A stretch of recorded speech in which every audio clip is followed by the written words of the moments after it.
I was just about to let you know we're going to begin recording shortly, and that this will be available on CNHUD's website. So I want to welcome you all and thank you for tuning in today. We have an exciting webinar.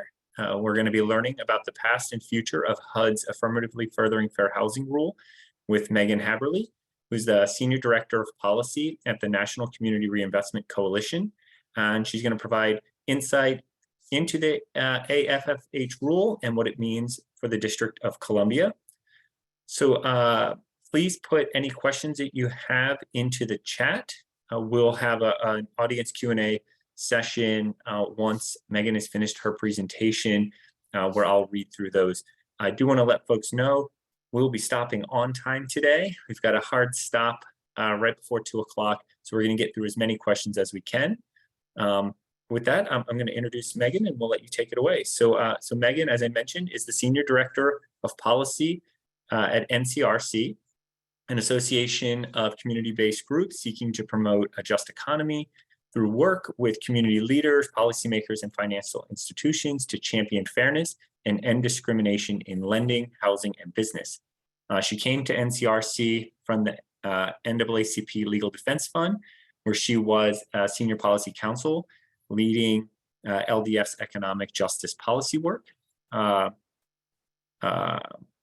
to that, she was with the Poverty and Race Research Action Council for 9 years, most recently as PRAC's Deputy Director. She led work on policy design and advocacy, public education, and community-based technical assistance with a focus on advancing fair housing and environmental justice. So Megan, we are really excited to have you joining us, and I'm going to turn it over to you for your presentation. Thank you. Yeah, thank you so much for having me. Really excited to be here this afternoon talking about one of my favorite topics, the Fair Housing Act, and specifically the Affirmatively Furthering Fair Housing Regulation. This is a really exciting, long-awaited development from HUD. Advocates are really excited to see this rule rolled out and coming out the door. So I'm really happy to be here this afternoon talking about AFFH and AFFH regulations specifically. So with that, I'll go ahead and start my slideshow. I'm going to share my screen here. Just give me one moment.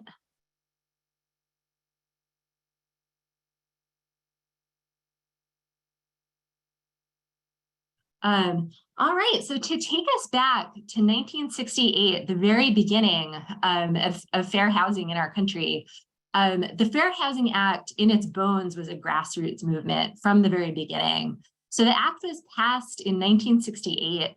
It was 2 years after the passage of a more general civil rights statute, and civil rights advocates at the time of the passage of the earlier, or I'm sorry, 4 years after the passage of a more general civil rights statute, the Civil Rights Act of 1964. Fair housing advocates had tried to get fair housing included in part of that earlier package moving through Congress.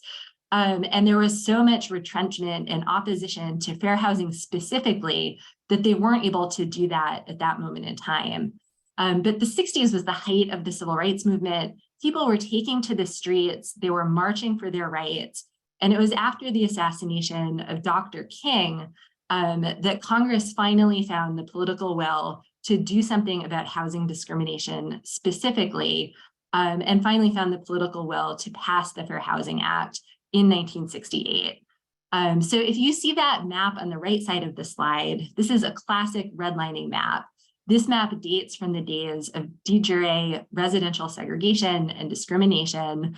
As you can see, these patterns of redlining track into present day demographic patterns for those of us who are familiar with the population of DC today.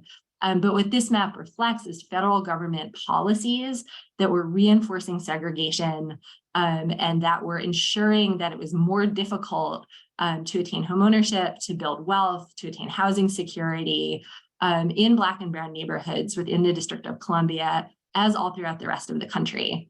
So the Fair Housing Act was intended to respond to those kinds of problems, not only within the private market, but also within the public sector. So the Fair Housing Act, passed in 1968, amended in 1988, outlaws both intentional and disparate impact discrimination on the basis of a number of protected classes. That includes race, color, religion, sex, disability, familial status, and national origin. So to dig in a little bit to what that means, sex originally included gender identity specifically, considered in a very traditional binary fashion. Today, it's generally acknowledged that that also includes gender identity, gender expression, and that flows from a decision that came out of the Supreme Court a few years back in the employment law context called Bostock, that has also now been carried over into the housing context. Discrimination against the basis of gender identity also considered to be illegal under federal law at this point in time. Also, intentional and disparate impact discrimination, both prohibited by the Fair Housing Act.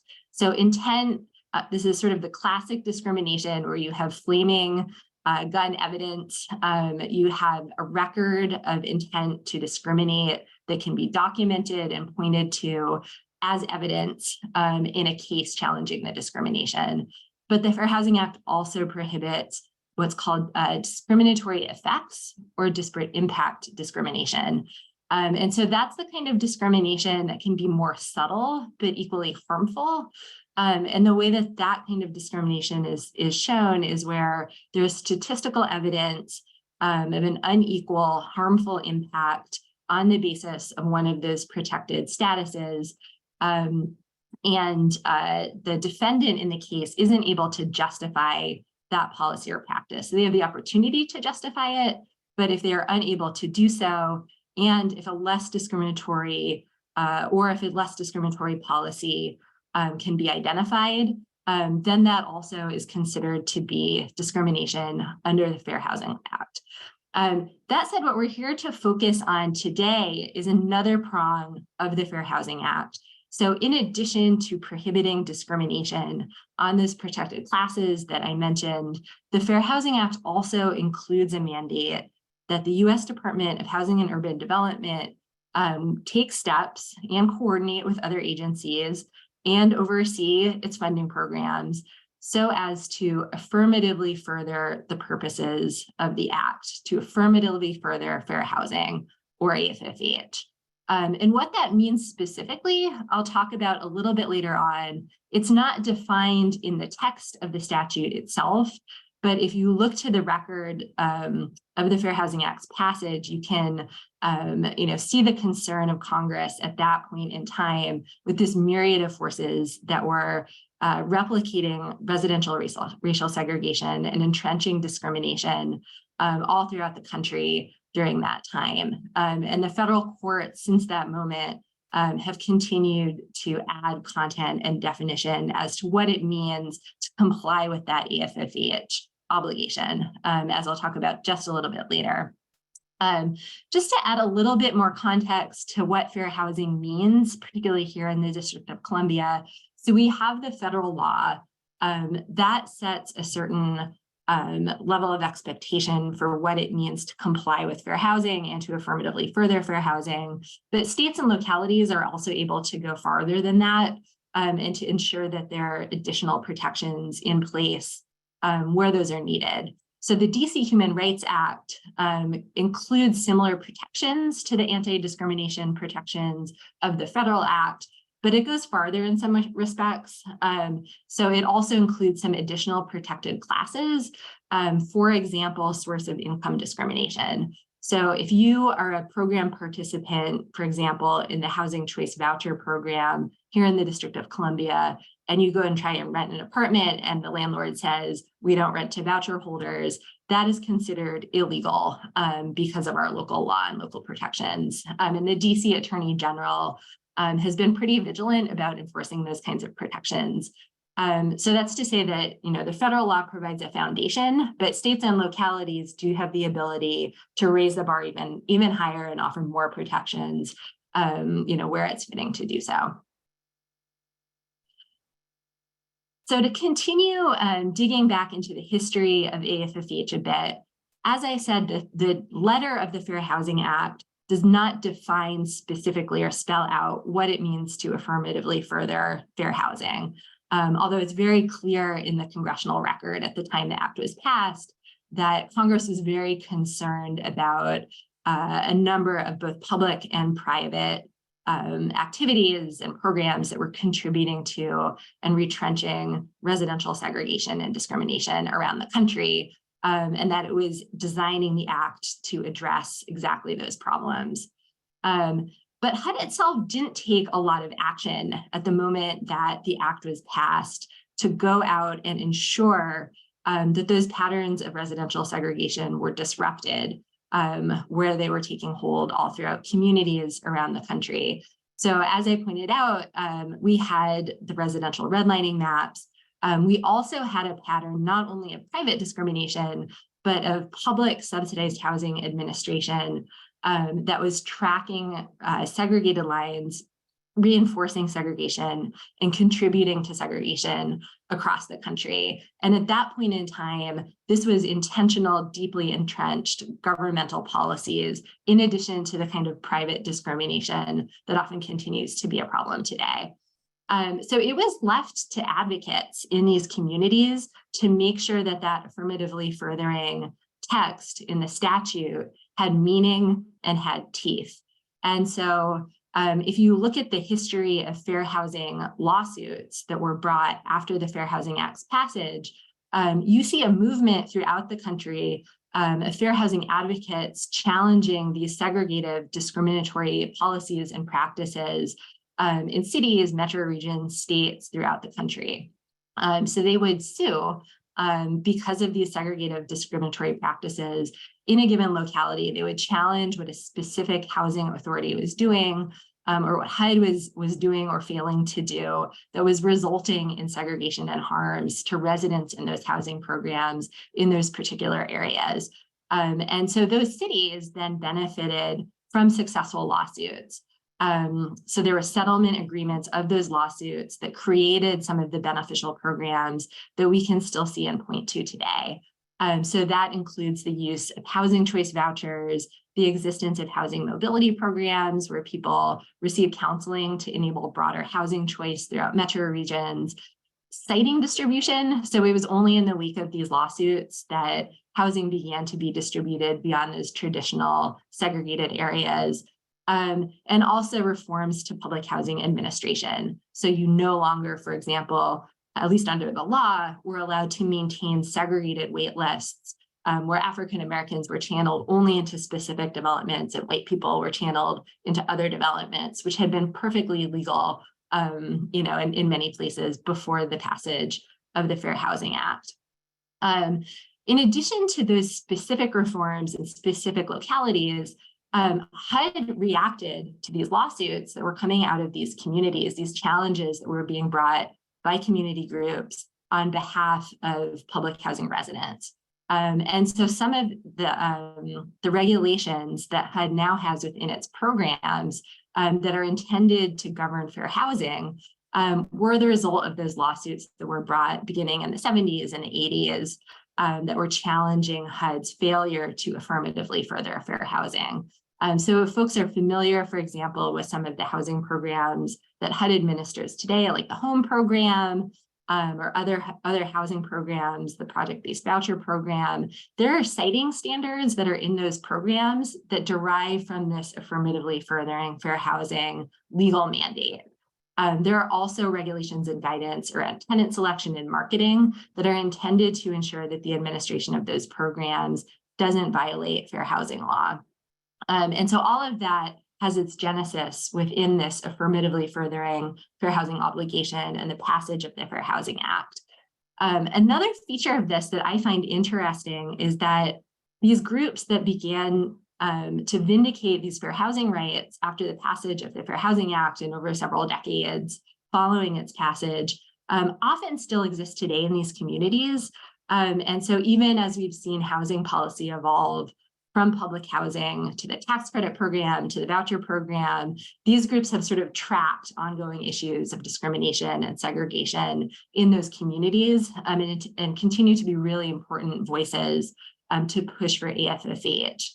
within those housing programs.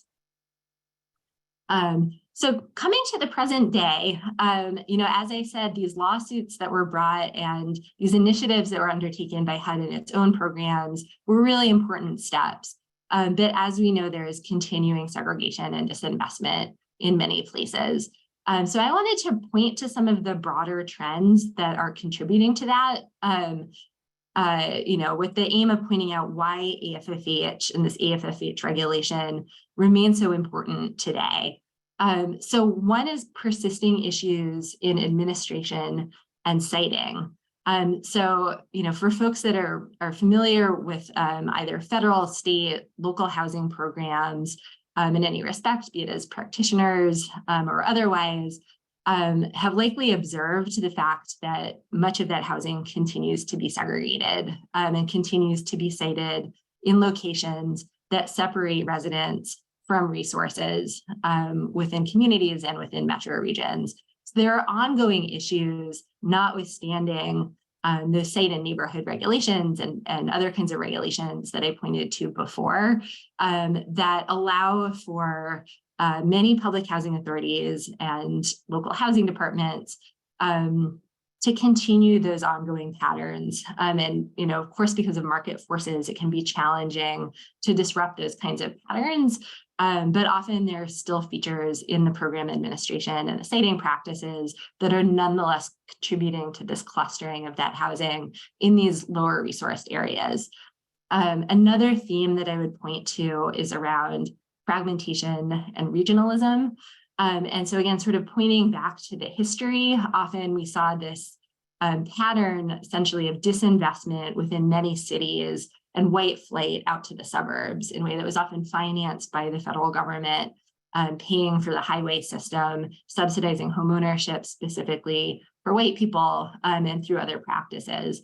And so that contributed to a regional dynamic, essentially of an inequitable distribution of resources across regional lines. So if you cross the boundaries of a municipality, often you'll see stark disparities in resources. And we also see this kind of fragmentation within public housing authority administration because you have different PHAs that are serving different jurisdictions. And so for a program participant, a participating household that's served by that PHA, it can be very difficult to move across municipal lines because of that form of fragmentation. We also have a theme of layered and joint administration, which is to say the federal government devolves a lot of its responsibilities to its grantees. So it passes down funding to states and localities, and it gives them a very broad swath of discretion as to how they can spend and allocate that money.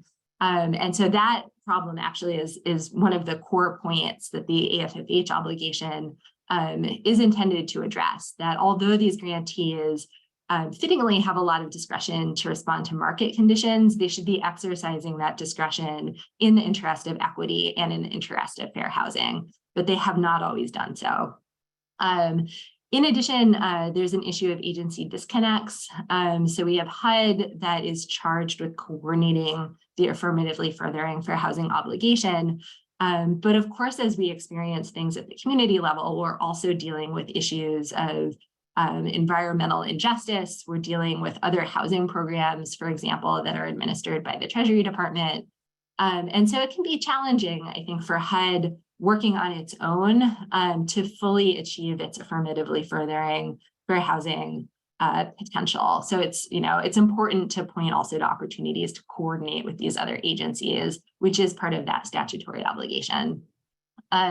We also saw often under the Obama administration, especially, that there was a lot of focus on advancing fair housing through pilot programs or demonstrations, as opposed to an across-the-board mandate that applied to everyone, everywhere. Instead, PHAs, localities, counties, states had the opportunity to apply for funding and to instigate pilot programs through which they could advance fair housing or undertake fair housing related activities. So one of these was the mobility demonstration, for example, in the Housing Choice Voucher Program, where PHAs were allowed to work regionally and received federal funding to support housing counseling programs But this was, again, a program that they needed to compete in order to receive this funding for and opt into. So relatively small scale program in the face of the extent of segregation in the voucher program. So coming back to the AFFH regulation itself, as I said, this is a longstanding historical mandate. It is intended to address serious problems that were entrenched both by the public sector as well as by private forces that were permitted to discriminate by the government for many decades. AFFH applies not only to HUD's own programs, but also to HUD's grantees. So when HUD disperses funding that relates to housing and community development programs, and that travels down to the District of Columbia or the state of Maryland, that includes strings. And one of those strings is around AFFH compliance. That said, despite the fact that this obligation has been in place since 1968, there has been very little oversight attached to that obligation on grantees. Back in the Clinton era, a planning recommendation was put in place called the analysis of impediments process. So this was the first generation of fair housing planning that localities and states were being asked to undertake. That said, there weren't a lot of serious or clear requirements around exactly what that planning process was supposed to look like. So HUD put out a handbook. It recommended that jurisdictions examine their fair housing issues and commit to addressing them, but it wasn't a mandatory requirement, and there weren't clear standards as to what needed to be included within that process. And so there was a lot of, leading into the Obama administration in particular, examination around the inadequacies of that process. And looking at the extent of continuing discrimination and segregation in communities all around the country, there was concern around the lack of structure and true teeth that were being put into that analysis of impediments process. So Nicole Hannah-Jones, who's a journalist who looks at racial justice issues, wrote a really fantastic article in ProPublica looking at the extent of this problem and the lack of compliance with the AFFH obligation and the analysis of impediments process. There was also a lawsuit that was brought in Westchester County in New York that was challenging that locality's failure to affirmatively further fair housing and to look at race and racial segregation, despite the fact that it was certifying to the fact that it furthered fair housing in order to receive federal funding. So that led up to AFFH becoming a core priority for the fair housing and civil rights community leading into the Obama administration. In 2015, the Obama administration put out a new regulation that implemented the affirmatively furthering fair housing requirement, and for the first time added a clear planning requirement with clear standards as a part of that requirement. So the Obama era regulation applied to entitlement jurisdictions, states, localities, counties, as well as to public housing authorities. And it very clearly conditioned this planning obligation as a condition of receiving HUD block grant funds and other funding. So this 2015 regulation required a planning process called the Assessment of Fair Housing. It provided data through a data tool that issued standardized data that these program participants were required to examine in order to assess fair housing problems throughout their regions. The Assessment of Fair Housing also included a guidance document that was issued by the federal government that included what was called took the form of what was called an assessment tool. So the assessment tool provided a rubric for examining the data. It also listed what it called at that point in time contributing factors, and there were about 50 contributing factors that every program participant was required to look at as part of this assessment of fair housing in order to assess which factors, which policies, programs, trends in our community are contributing to certain kinds of fair housing problems.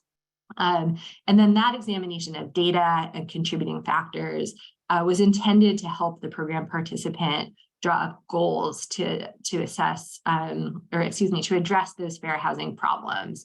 And so this was a very clear rubric. It was intended to yield goals that were responsive to documented local problems. And you had HUD staff who were reviewing these assessments of fair housing. And if they found that a jurisdiction had not adequately completed it, they would do what was called a pass back. So they would send it back. They would say, here's our feedback. You need to improve it in this way or in that way in order to be able to have an adequate assessment of fair housing as a condition of receiving your federal funding going forward. And so this obligation was relatively new. It was set in place and it had just begun to be rolled out. I think it was about 2 years into the rollout when, of course, the federal administration changed. And this was one of the civil rights regulations that was almost immediately put in a bullseye by that administration and was subject to quite a bit of vocal criticism at that point in time, and then was rolled back into 2 different phases. So first, the Trump administration withdrew the assessment of fair housing process. They took away the planning tool. And that was the subject of a lawsuit by a number of civil rights groups. They sought to challenge that. Unfortunately, they did not succeed in bringing that lawsuit. And then the Trump administration took another step, which was to entirely pull down the Obama era regulation and to issue its own AFFH regulation, which redefined the statutory obligation in order to take out issues of race, racial justice, segregation, really all of the key fair housing components that were at the heart of what AFFH was intended to be. When the Biden administration came in, they immediately made it a priority to restore the AFFH obligation, understanding that this had been already a very long-awaited priority by many civil rights groups and fair housing groups, both federal groups and fair housing groups all throughout the country that had been poised to help their localities and their local housing authorities implement this new rule. So this was a priority to restore the regulation. The Biden administration, again, took a 2-step process to do that. So when they went in initially, they issued what was called an interim rule. So that put back in place a definition of AFFH that included references to fair housing, segregation, housing choice, racial justice, and the other protected classes under the Fair Housing Act, and also restored the obligation for program participants, states, localities, housing authorities, to certify to their compliance with that AFFH obligation. However, the Biden administration wanted to take its time restoring the planning part of the AFFH rule. So they almost immediately restored the substantive core of the AFFH rule, the definition, but they wanted to be very careful around the planning component. What had previously been the assessment of fair housing wasn't something they necessarily wanted to restore the same way that it had been in place during the Obama administration. They really wanted to take the opportunity to learn from the lessons of that administration and to have a more optimal version of a planning process. So while acknowledging that a planning process was an important component of a regulation, it wasn't until early 2023 that they issued a new proposed rule that included not only AFFH definitional content, but also process content as to what housing authorities and state and local governments are required to potentially do as part of a planning process. So that takes us to where we are at the present moment in time, looking at the proposed rule and fair housing groups, both nationally and at the community level, were very involved, I think, in submitting comments to HUD, which were due just last week. So very interested to see what comes out of that process. To bring us back for a moment to 2015, this was what was included in that process previously under the Obama era AFFH. And the District of Columbia went through what was being called an analysis of impediments process, but using this Obama era assessments of fair housing framework a few years back. And then this year actually undertook a regional analysis of impediments process using the same kind of framework. So for folks who are based here in DC and work on housing issues in DC or in the region, I think it's helpful to sort of, understand the scope of what was included in both of those local planning documents. This will also give you a sense of the kind of content that we would expect to see in a robust AFFH planning process going forward. So the AFFH assessment tool under the 2015 rule included a number of categories. It looked at demographics, including demographic trends. It looked at segregation and integration, which again is a core concern of the Fair Housing Act. And as I mentioned, there was a data tool that was part of this planning process. And so the data tool provided information on demographics, segregation and integration, not only within the locality, but all throughout the region to get at some of those issues around, disbursement of resources at the regional level and the need for regional strategies to overcome segregation and to disrupt some of these fair housing problems. It also looked at what were called racially and ethnically concentrated areas of poverty, which were called recaps. Of course, we have an acronym for everything, including this. And so this is looking at the connection between race and ethnicity and poverty concentration. So looking back not only at the existence of segregation and demographic distribution, but what is the connection between that and economic injustice and economic discrimination, such that segregation often goes hand in hand with disinvestment and with concentrated poverty. It also asked states and localities to look at what it called publicly supported housing. And so this was looking at potentially the gamut of subsidized housing programs, again, on a regional basis, including programs like the LIHTC program, publicly supported housing programs that were administered by the Housing Authority, and looking at the distribution of publicly supported housing in the region, but as well looking at the policies and practices that were contributing to inequities as well as to segregation in the siting of that housing and in the siting of publicly supported households throughout the region. States and localities were also able to collaborate with public housing authorities as part of this process. And so often they were working in coordination with housing authorities to examine these kinds of issues together. Sometimes housing authorities were working separately, in which case, of course, they were taking more of a tailored look at their own programs and practices. But even in the case of a state and locality, they were required to look at those kinds of issues. In addition, they were required to look at what were called disproportionate housing needs.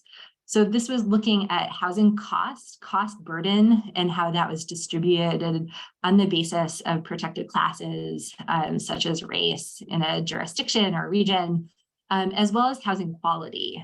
So looking at the extent of habitable housing, things like water, plumbing, overcrowding, basic habitability needs, as well as cost pressures, and looking at the way that those are distributed across populations. Also, it looked at access for people with disabilities, again, a protected class under the Fair Housing Act, an important fair housing issue, as well as access to opportunity. So this is acknowledging, again, the fact that segregation is not only about where people live, but the kinds of resources that they have, and that because of the multiple kinds of discrimination that people face within this country, those things often go hand in hand, and resources tend to be geographically distributed, and that tends to attract racial lines as well as poverty lines. So access to opportunity asked the program participants to look at education, transportation, jobs, environmental health, as well as neighborhood poverty rate in order to assess how resources were distributed and to ascertain whether policies are needed to bring in additional investments and resources into under-resourced areas, as well as providing people with the opportunity to access higher resourced areas should they choose to do so. The last category that it asked program participants to examine was around fair housing enforcement. And so this looked at fair housing capacity. To what extent do you have adequately funded local fair housing groups within your jurisdiction? To what extent Do you have a local fair housing office within your state or local government that is operating effectively? And also looked at the extent of discrimination and fair housing complaints and civil rights complaints within the jurisdiction and the region. So assessing to what extent there might be violations that the program participant is in the process of curing or hasn't yet cured. So again, that was the 2015 assessment tool. Those were what were called fair housing issues that every program participant that undertook this mandatory planning process as a condition of receiving funding was required to look at. There was standardized data that was provided, and the program participants were also asked to build in their own local data and local knowledge where needed to flesh out understanding of those various fair housing issues. They were then asked to draw up goals and strategies to respond to any of those issues where a significant fair housing problem could be documented.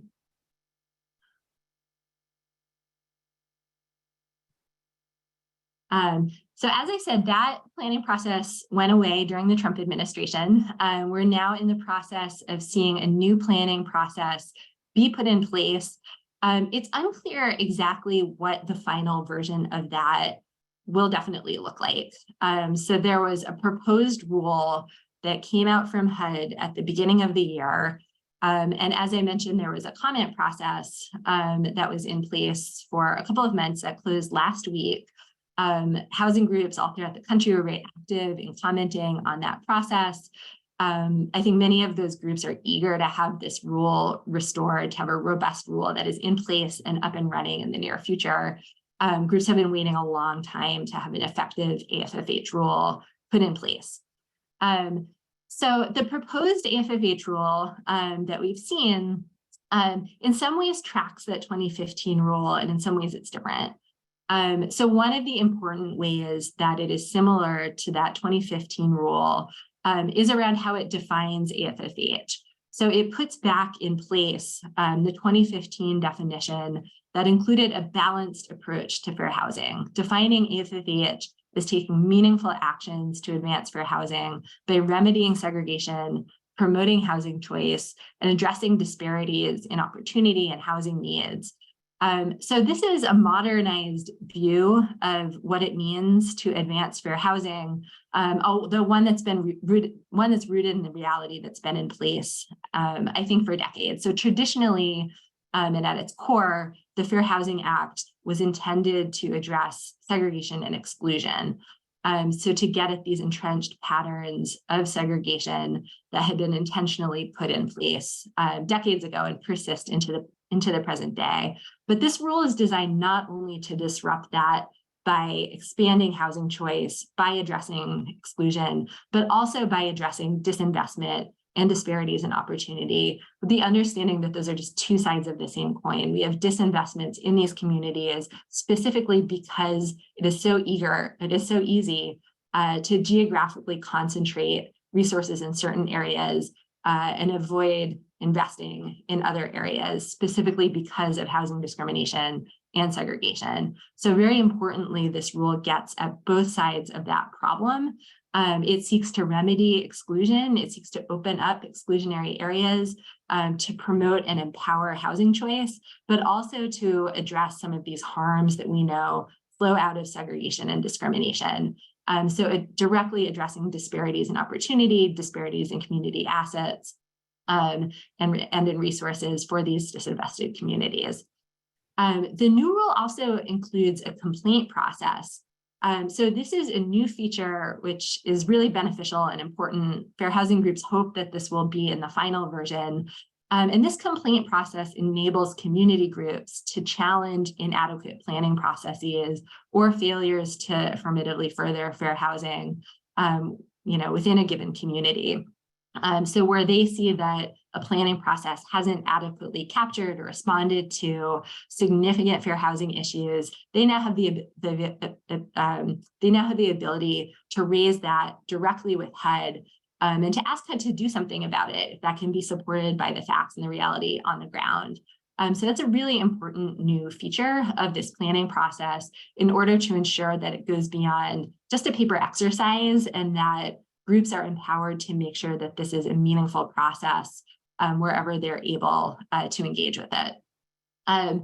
There's also a little bit of a question mark as to how the data aspect will be dealt with by HUD going forward.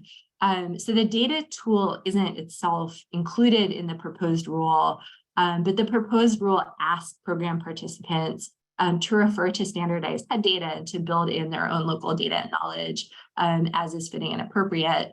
But I think HUD is still working out exactly what that new version of a data tool would look like. Again, with an eye towards improving it and making it more workable and user-friendly in comparison to the initial version that was rolled out sort of as a pilot under the Obama administration. There are also some questions around exactly what kind of data would be included in there.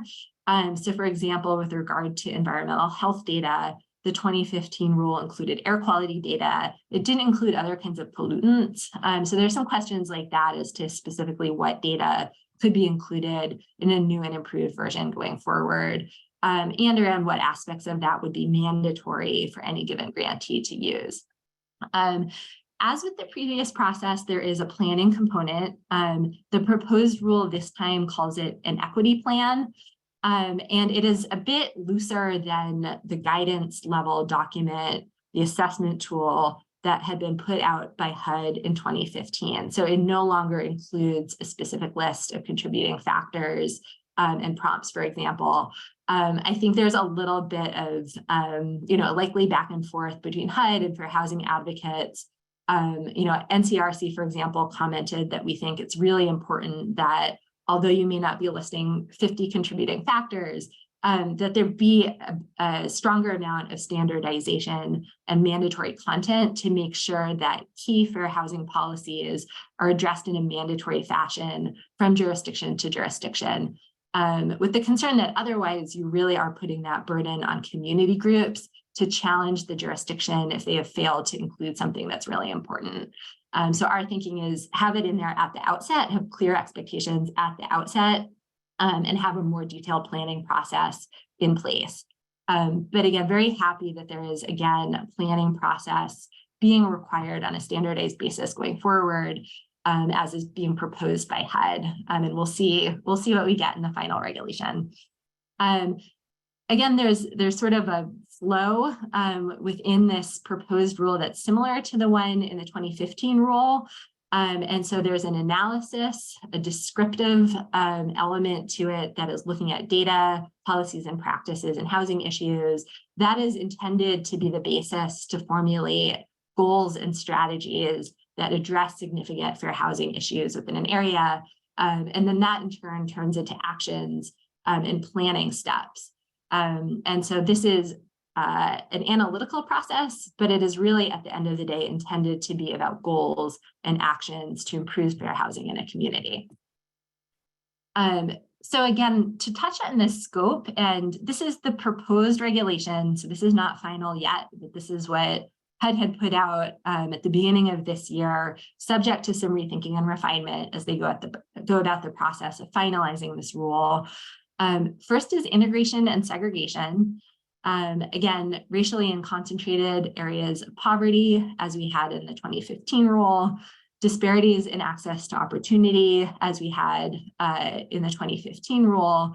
Again, importantly, looking at issues like how access to school quality and healthy neighborhoods, operate in a mutual fashion with residential segregation and discrimination. Looking at inequitable access to affordable housing and homeownership opportunities.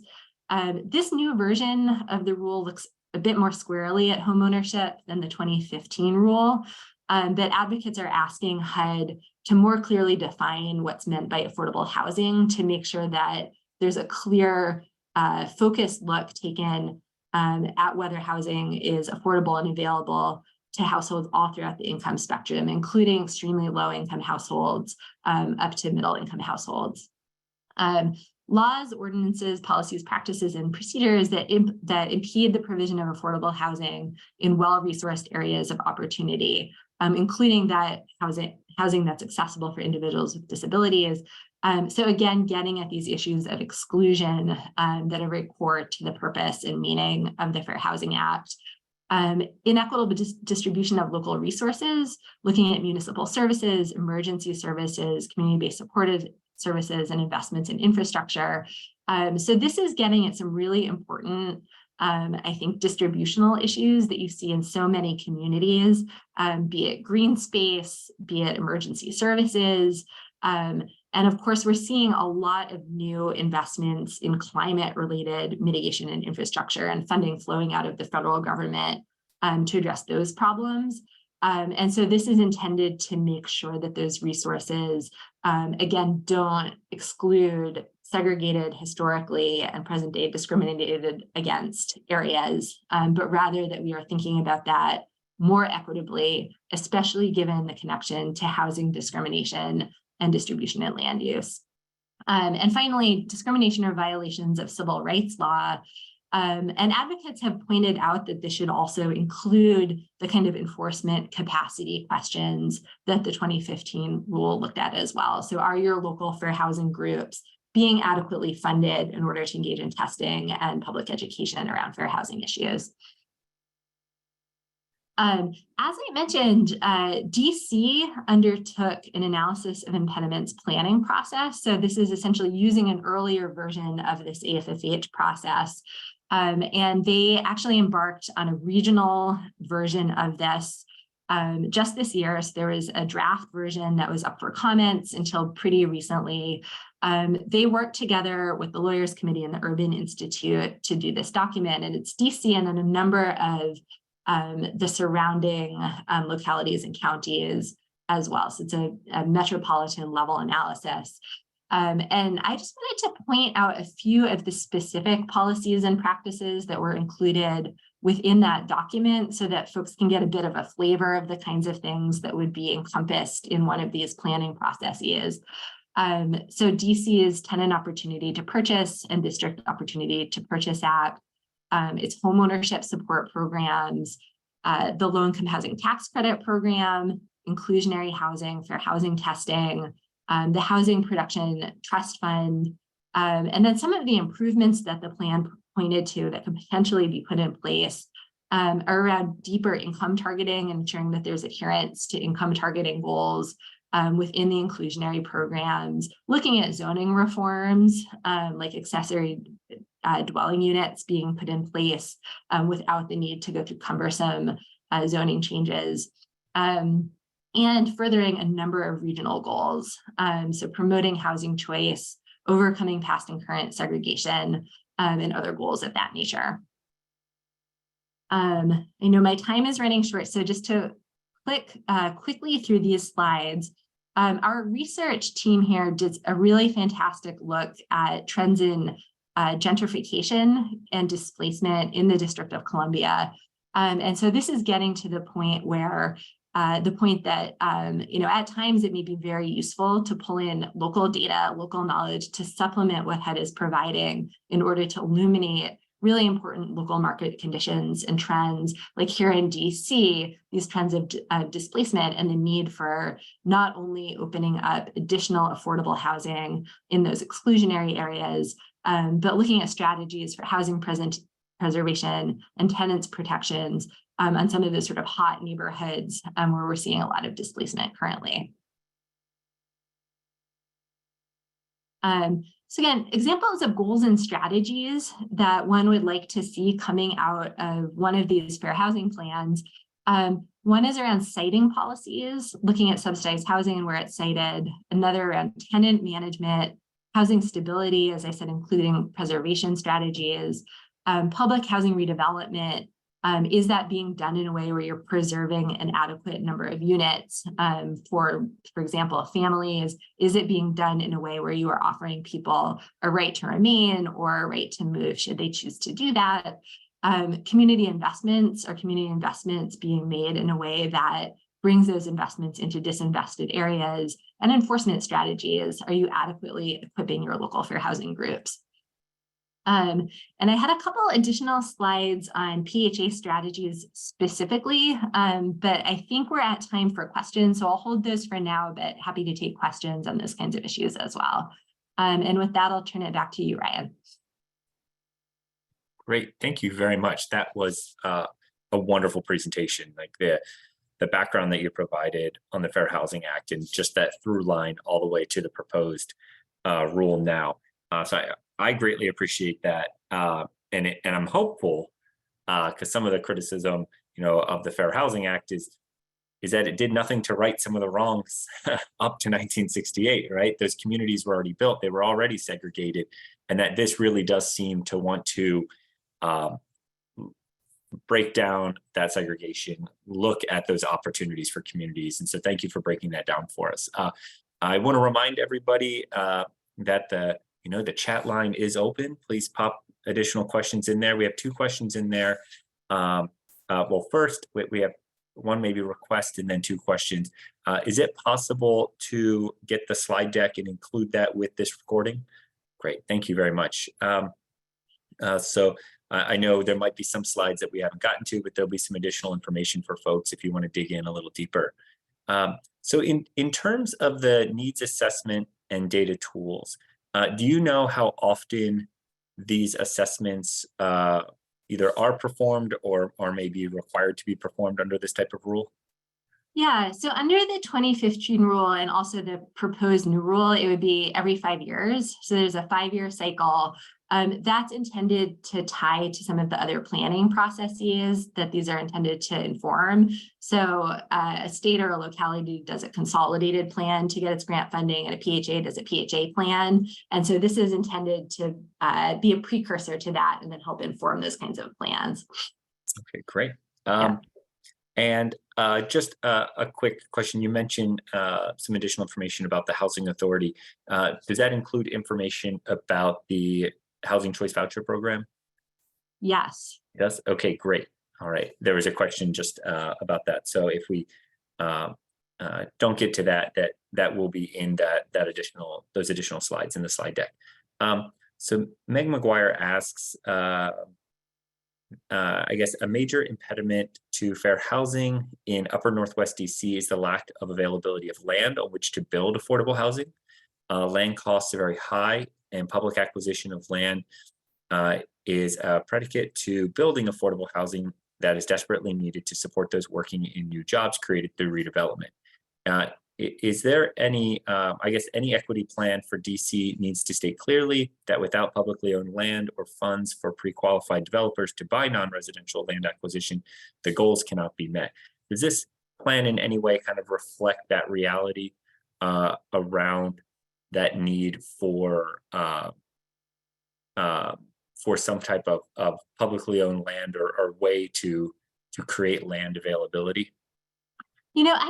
I didn't personally work on the DC plan. I sort of took a quick look through it to look at the scope. So I would encourage folks, if you're interested in that, to look at the document. I'm not certain whether they address that fact specifically, but I know that they did dig into pretty comprehensively the policies that are in place. So looking, for example, at different funding streams that are in place for developers to access or that are administered, by our local housing department here.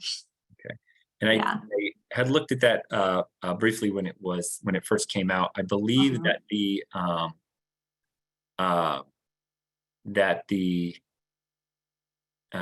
that DC's portion of that fair housing plan, I think for the whole thing in the region, they may have extended the comment period. So we can also send a link to that around for folks who are interested in looking at it. I believe it's been extended now to either mid or end of May. So there might be a few more weeks for folks to review and comment on that. Yeah, and that just really quickly, that touches on another thing that I didn't quite get to, which is the community participation process within this planning requirement. So that actually is something that would be required in the regulation. It was required both under Obama and going forward. And so there'd be, potentially public hearings, an opportunity to comment in writing. And one thing that we've really pushed for is outreach specifically to fair housing groups and other groups within the housing field within the locality. So definitely really important if there are things like that you think, should be included in a planning process to take advantage of those community participation opportunities. Thank you very much. And for folks in the chat, Hillary Chapman put in the chat a link to the Washington Metropolitan Council of Governments website for that fair housing plan, so you can take a look there. Martha Davis asks, was the recent recommendations for DC area that mentioned TOPA indicating that TOPA is a contributor to fair housing? Yes. Yeah, so it was talking very positively about TOPA. I mean, I think that said, I don't recall specifically what the plan said about this, but my understanding is that, you know, there's a fair housing strategy to provide additional funding to support TOPA and the exercise of TOPA rights. But it did speak very positively about, you know, the existence of TOPA and the fact that DC sets an example for many other places by having a TOPA right in place. Great, thank you very much. Yeah.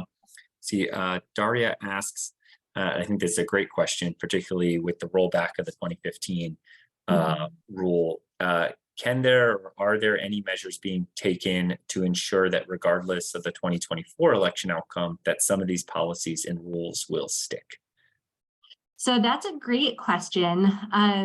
I would say it certainly helps to have a regulation put back in place. One of the challenges of the Trump administration is that they didn't often go through the required process that they were required to under the law to withdraw regulation. And so although it should stick, sometimes it doesn't, just sort of depending on how the administration operates. But I would say another promising trend that we've seen is greater interest by states and localities to enact their own affirmatively furthering frameworks. So for example, the state of California back during the Trump administration had put down its own affirmatively furthering fair housing statute. And so now that's an obligation that is in there within the state government and the state code, regardless of what happens at the federal level. So there's certainly an opportunity for states, localities, or the districts to take that kind of initiative as well. Fantastic. Thank you very much. So I know you have a real hard stop. You have another meeting you have to jump into. It's 1:57. There doesn't appear to be any other questions right now in the chat. Do we want to take this opportunity? Just thank you very much for this. We look forward to posting this and having that additional information and resources for folks. Thank you everybody for attending today. And we look forward to seeing you at the next one. Thanks so much for having me. Thanks. Thanks, Megan.